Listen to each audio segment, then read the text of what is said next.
I'd like to talk about writing today. I don't like to go too long without talking about writing. I'm intrigued by it. The Lord has helped me. I've written about 34 books, I believe it is, and my wife is also a writer, and she's written about 13 or 14 books. My daughter's written one book, and so it's just kind of in her blood, I guess. I've written in airports. Some people have to have solitude. All the noise down. Some folks will write 2 or 3 or 4 o'clock in the morning because they have to have that stillness and to be alone. But I've written in busy airports. I've written on my manuscript while the car was being fixed.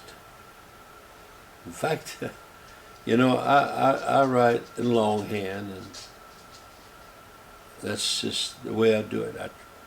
I tried to do it the other way, but I was too slow, and I needed the inspiration to come out of the end of the writing pen. So with kids climbing on me even when they were young, I was able to write.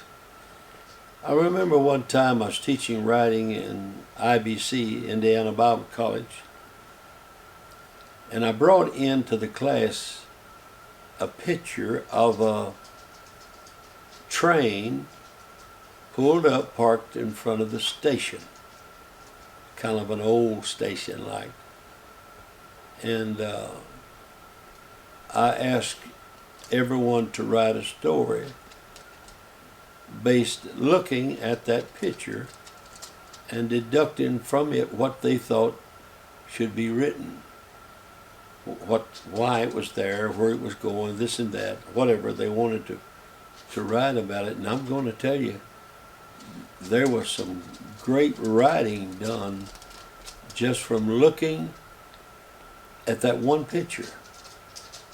And I was thinking the other day, I wish that I had saved copies of that instead of just turning their homework back to them.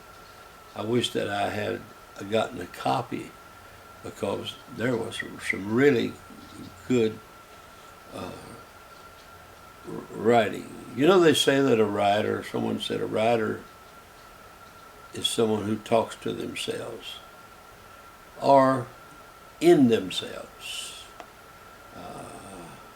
Somebody said also that the writer was the only surviving individual or individualist.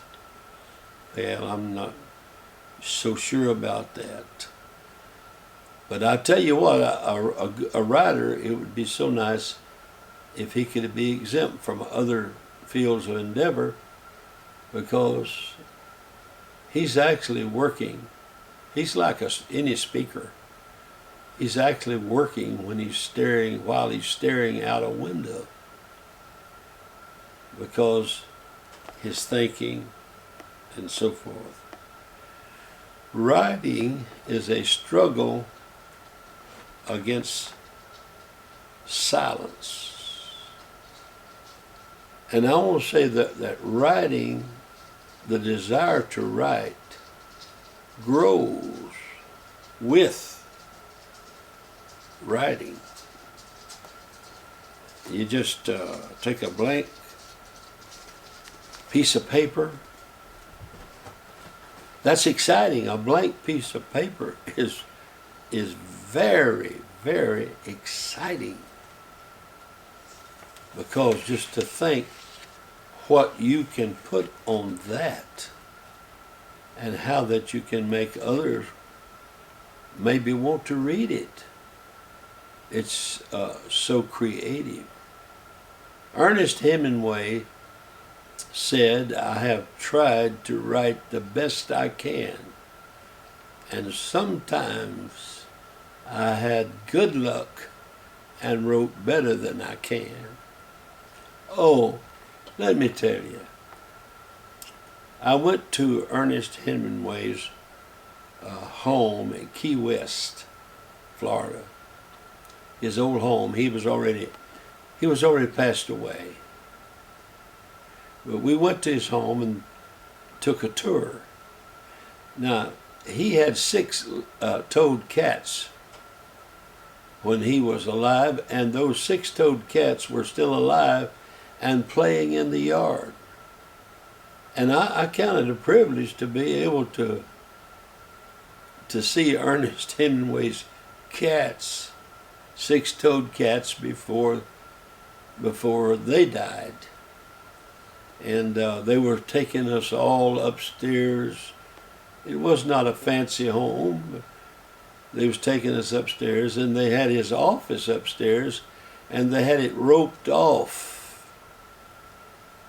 And you couldn't go in there,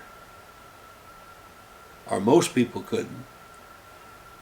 But I waited till the tour party went down the hall on the outside and turned the corner.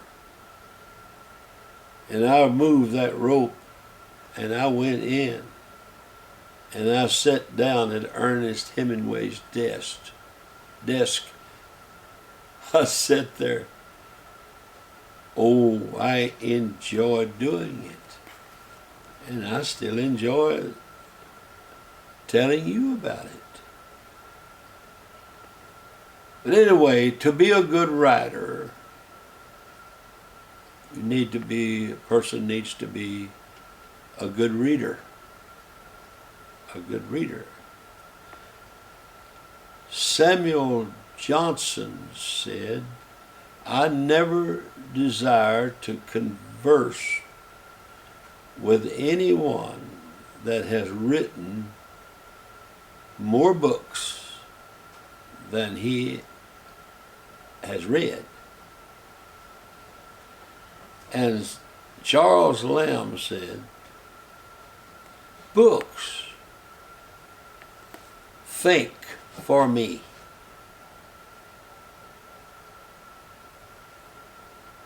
I hope you enjoy a little shop talk about writing. A lot of folks have a desire to write. And so every once in a while we'll just stop what we're doing and talk a little bit about writing, if you would like that. God bless.